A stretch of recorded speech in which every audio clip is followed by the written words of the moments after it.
Alright, so I get this question quite a lot. Basically, what the hell is that thing? Now, instead of doing the usual and acting like an ass for 10 minutes, I might as well just explain this as quickly and clearly as possible. Alright? So that thing on the floor is the analog multi-effects thing I made. So, as the name implies, it is a multi-effects unit, pretty much like any other digital one you see around. Now, what sets this apart from the rest is that it is completely analog. Like, the signal goes in and comes out. It never gets digitalized. Every single process that's done to the signal, it is completely 100% analog. Okay, that was the key thing behind the design of that thing. Now, how the fuck do you do that, and more importantly, why? Well, it all started with my first build. I know, boo, stories, boring, go fuck yourself. If you want to hear it, how it sounds, like, just click over there, there's gonna be a link, alright? And if you have further questions, you can come back to this video. Otherwise, bear with me, it's gonna take a minute, and it's relevant to the question. So, it all started with that pedal. That was my first build. That's nothing special, nothing to write home about. It's basically an MI Audio Crunch box, which, okay, I made in my kitchen. It looks like this. This was the original board. Look, it looked like shit. This is inexcusable, but I made it with regular printed paper, a Sharpie, and the worst kind of PCBs you can think of, and the iron that I used for my shirts. So, it sucks, but it became my favorite pedal. I want to have 15 of them, like high gain, low gain, different clippings, different tone up positions, you know, different settings for different parts of different songs. Any respectable gearhead knows what I'm talking about. Now, going around with 3 or 4 of the same pedal, it's not ideal. It's more weight, more cables, more shit that can break down, more things that can go wrong, more settings to remember. Because, you know, I used to do the markings, pieces of tape near the knobs with markings and pen. You forgot what means what. It was bouncing around in my backpack. Pieces of tape were getting lost. It is not convenient. Alright? So, basically I decided, okay, I gotta make something that you can record your settings and recall them whenever you need them. First idea was like those faders that move on consoles. But even though I've seen pedals now that do use that, it's bulky, it's heavy, it's expensive, there's moving parts, shit that can go wrong at any time. It is not convenient, especially for a DIY project, okay? So I thought, okay, solid state, that's the easy way to go. It's lightweight, it's cheap, it's reliable, and it can reliably turn a digital signal into an analog magnitude, which is actually something you can measure, and it's gonna give you the reading you would expect from pot switches, whatever. Alright? So I took this piece of crap and I turned it into this, which is basically the same thing. Let me turn around, you got your 2 capacitors there. There's the op amp, here's a TL072. Don't even get me started about the surface mount thing. It's the same component.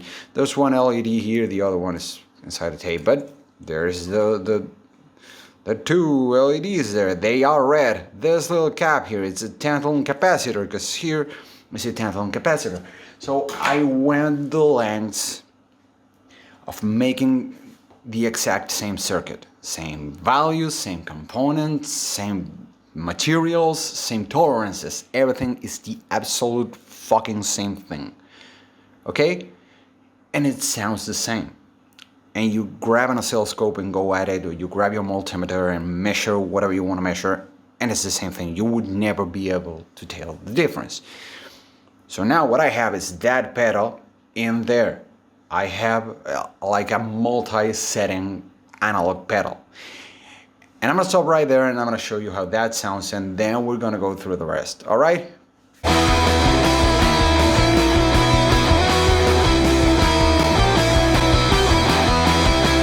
Alright, so now we have the pedal there and the exact same board in there. Okay, the same board I just showed you, I put it in there. Alright, now I'm on bypass, this is my sound.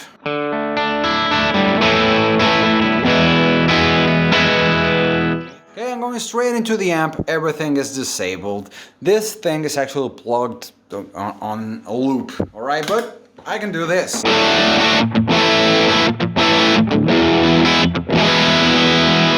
Alright, that is my pedal. Those are my basic settings. Well, you see how the LEDs turn on? As I play, well, now they're not gonna turn on anymore because I'm gonna go to the board that's inside and it's gonna sound the same. Because it's the same circuit. Now, check it out. I'm gonna go back to the pedal, see the LEDs. Go back in. Okay, so fine and dandy. I got my basic settings. Now let's say I'm gonna go back outside. I'm stuck in here. This song called for, I don't know, different settings. There comes a riff when I want it to be all dark and moody, and so I want to turn these knobs down and have a sound that's like this.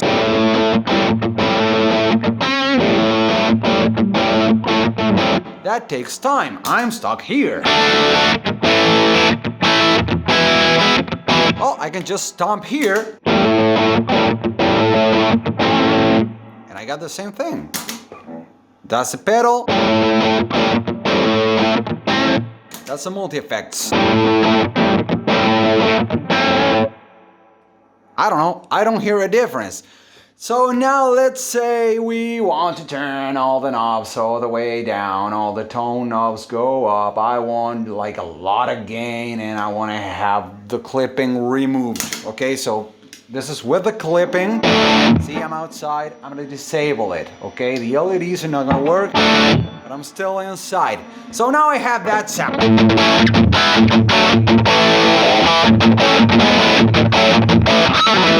Okay, but I'm stuck here. And I want to go do that. So what do? This.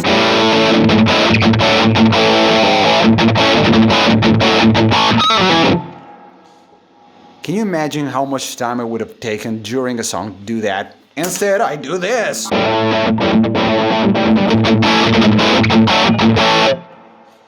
But now comes, I'm gonna go back to the pedal. Okay, I'm here. Look, LEDs. Alright, I'm here. Now let's say I wanna enable the clipping back again, but I turn the gain almost all the way down just so it barely clips the signal. Okay? This comes a quite nice part. But I'm stuck here! And I can do this. Actually, that sounds like a little bit more distorted, because I probably didn't get the position right. See, that's another problem.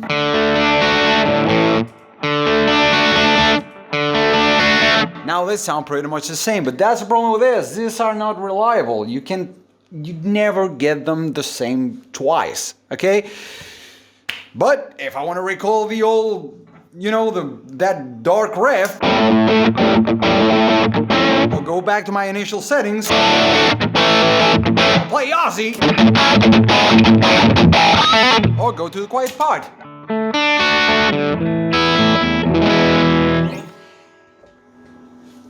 Or go back to the pedal.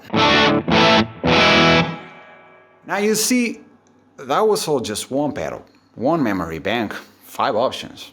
I mean, can you imagine if I did that with all of those? Because I can. Like, see that phaser over there? I got that in there too. Look, I'm gonna show you the phaser. Hold on, stay there, come on. So, I'm with the pedal. I'm gonna show you the phaser.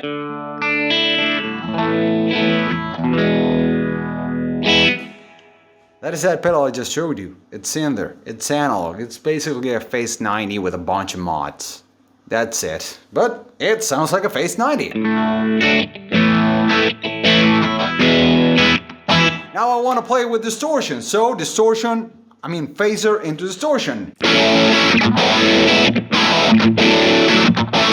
But since I said it, distortion into phaser sounds interesting as well, so... Sounds weird as fuck, but I like it, and I can do it, and I can go back and forth. See? That's phaser into distortion. That's distortion into phaser. Phaser alone again. Or the pedal. Or my basic setting. The jack riff. Ozzy! Quiet part. Phaser again. Phaser into distortion. Distortion into phaser. So yeah, to answer the question, that's what that thing on the floor is. That's the analog multi-effects.